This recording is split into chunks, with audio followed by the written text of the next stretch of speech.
EAMCET స్ట్రెస్సా? Testonic.ai ని try చేయండి. Free mock test, custom test, AI insights మరియు పర్ఫార్మెన్స్ ట్రాకింగ్ కూడా. Register now. మన గ్రామాలకు సంజయ్ అన్న ఎక్కడికి వచ్చినా కూడా, ఎందుకంటే ఆయన ఏ పార్టీలు ఉన్నాడో, బీఆర్ఎస్ ఎమ్మెల్యేనైతే కాదు, ఏ పార్టీలు ఉన్నాడో తెలియదు. వస్తే మాత్రం బాజాప్తా నిలదీయాలి. 2500 రూపాయలు ఎప్పుడు ఇస్తావని అడగాలి ఖచ్చితంగా. తులం బంగారం ఎప్పుడు ఇస్తావని అడగాలి ఖచ్చితంగా. నిరుద్యోగ భృతి ఎప్పుడు ఇస్తామని అడగాలి ఖచ్చితంగా.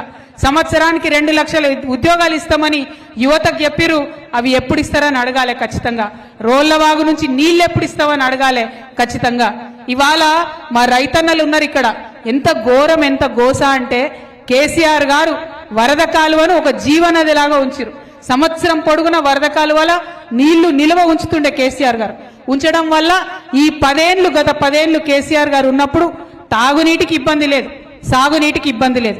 ఇవాళ వరద కాలువలో నీటి లెవెల్ పడిపోవడంతో వరద కాలువ ఎగువ ప్రాంతంలో ఉన్నటువంటి రైతులు, అది మల్యాల కావచ్చు, కతలాపూర్ కావచ్చు, మా మెట్పల్లి కావచ్చు, ఈ అందరు రైతులకు కూడా చాలా ఘోరమైన ఇబ్బంది ఉంది.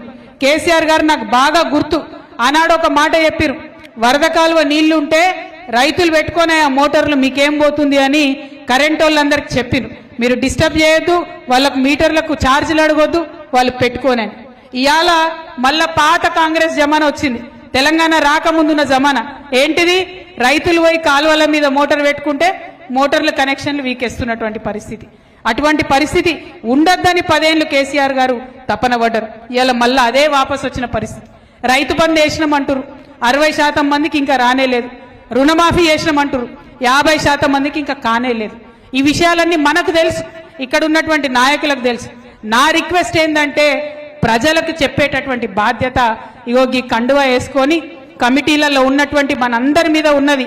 కాబట్టి గ్రామానికి దయచేసి కాంగ్రెస్ పార్టీ చేస్తున్నటువంటి మోసాన్ని తెలియజేయవలసిందిగా నేను మిమ్మల్ని అందరినీ కూడా కోరుతా ఉన్నాను.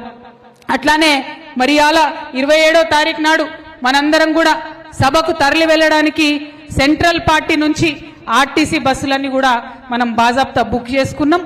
అట్లనే దావా వసంత సురేష్ గారికి, మన అన్న రమణన్న, విద్యాసాగర్ రావు గారి నాయకత్వంలో మరి పార్టీ నుండి 25 లక్షల రూపాయల చెక్కు కూడా ఇవ్వడం జరిగింది.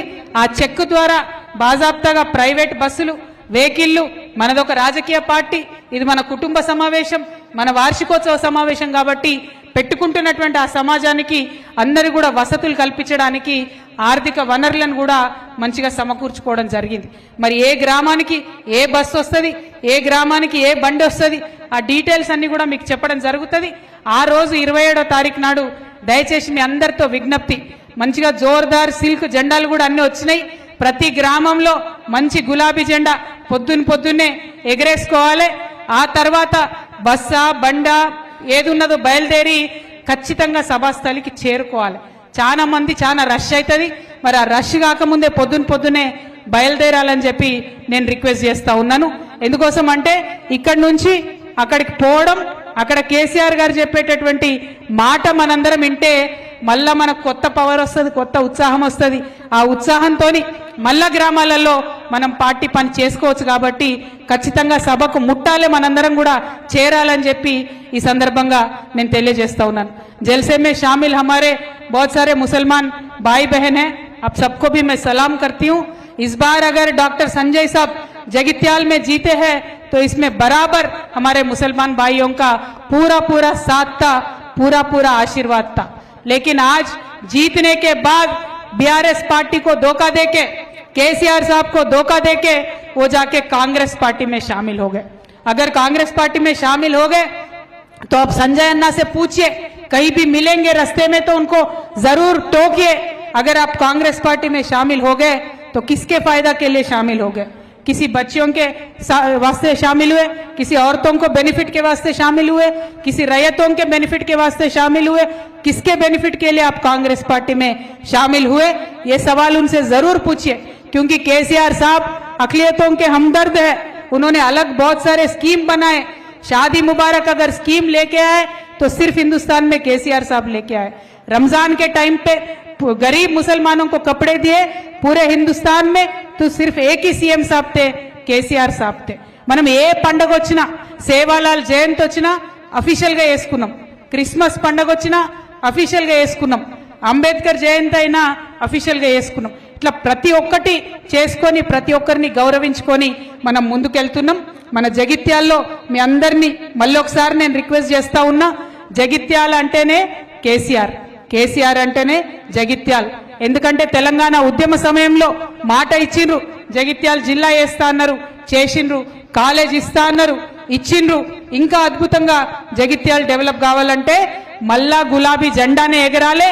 అది జగిత్యాల్లో లోకల్ ఎలక్షన్ నుంచి ఎమ్మెల్యే ఎలక్షన్ దాకా, ఎంపీ ఎలక్షన్ దాకా ఎన్నిక ఏదైనా ఎగిరే జెండా ఈ గులాబీయే కావాలని చెప్పి మనందరం కూడా ప్రతిజ్ఞ తీసుకోవాలి. ఏప్రిల్ 27వ తారీఖున జరిగేటటువంటి మన మహాసభ తెలంగాణలో కుంభమేళా జరుగుతుందా అన్నట్టు ఉంటుంది. లక్షలాది మంది తరలి వస్తారు. కాబట్టి అందులో మన పాత్ర ఉండాలి, జగిత్యాల పిడికిలు కూడా అక్కడ లేవాలి అని చెప్పి మీ అందరినీ కోరుకుంటూ, మరి పెద్ద ఎత్తున జాగ్రత్తగా తరలి రావాల్సిందిగా అందరినీ పిలుపునిస్తూ మీ దగ్గర నేను సెలవు తీసుకుంటా ఉన్నాను. ఎక్కడోళ్ళు అక్కడ 2 నిమిషాలు కూర్చోవాలి.